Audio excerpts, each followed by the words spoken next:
So hi guys. So நம்ம போகிற வழியில் பார்த்தீங்கன்னா குன்னூர் போகிற வழியில் பார்த்தீங்கன்னா ஒரு MT-15 வந்து பார்த்தீங்கன்னா ஃப்ரண்ட்டில் அந்த லைட்ஸ் வந்து மாடிஃபிகேஷன்ஸ் பண்ணியிருந்தாங்க. ஸோ என்னென்ன பைக்ஸில் மாடிஃபை பண்ணியிருக்காங்க பார்த்தீங்கன்னா அந்த இது என்னது ப்ரோ, இது அடுத்திருக்கீங்களா அதை டிசைன் ஷேப் பண்ணியிருக்கீங்க. வேறு டயர்ஸ் வந்து பெரிய சைஸ் போட்ட மாதிரி இருக்குது. உங்களுக்கு எப்படி ப்ரோ, கம்ஃபர்டபுளாக இருக்கா? நல்லா இருக்கு ப்ரோ. நல்லா இருக்கா? ஃபர்ஸ்ட் ஸ்டாக் போட்டிருந்தேன். ஸ்டாக் போட்டது வந்துட்டு அவ்வளோக்கும் கார்னரிங் இது இருக்காது, ஸ்டெபிலிட்டி இருக்காது. சரி, அதனால வந்துட்டு ட்ராக் டயர் போட்டிருக்கேன். இப்போ ஸ்டெபிலிட்டி பர்ஃபெக்டாக இருக்குது ப்ரோ. பர்ஃபெக்டாக இருக்குது. என்ன எங்கே ப்ரோ வாங்குனீங்க இது? இது ஊட்டியில் தான் ப்ரோ, ஃப்ரெண்டு ஷாப் இருக்குது. ஃப்ரெண்ட் ஷாப்லையா? இது என்னது ப்ரோ, அது பிளாக் கலரில் இது ப்ரோ டிஸ்க் ப்ரோ. ப்ரோ டிஸ்க்குங்களா?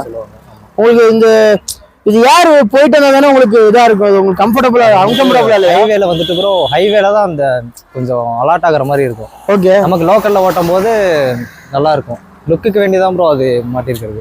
இது ஏதோ மாடிஃபிகேஷன் பண்ணும்போது ஒயரிங்ல ஏதோ கை வச்சிங்களா? இது ஒயரிங் எதுவும் பண்ணல ப்ரோ. இது வந்து ஃபிளிக்கர் அப்படின்னு சொல்லுவாங்க. சரி, இது வந்து சிப் மாதிரி இருக்கும் உள்ளே. அது வந்து ஆல்டரேஷன் ஃபிட் பண்ணிக்கலாம். நம்ம தேவைப்பட்டா அதை ரிமூவ் பண்ணிக்கலாம். இன்சூரன்ஸ் கிளைம் பண்ணுறதுனால பிரச்சனை வராதுல்ல? அது பிரச்சனை வராது. Nice bro. இது என்ன ப்ரோ, இது என்ன டிசைன்? அது புதுசாக இருக்குதா? ஃபர்ஸ்ட் டைம் பார்க்குறேன். ஆமாம் ப்ரோ, இது வந்து கொஞ்சம் லென்த்தாக வரும். நாங்கள் டிசைனுக்கு வேண்டி அதை கொஞ்சம் ஷேப்பாக கட் பண்ணியிருக்கோம். இது எதை பார்த்து இன்ஸ்பயர் ஆனீங்க?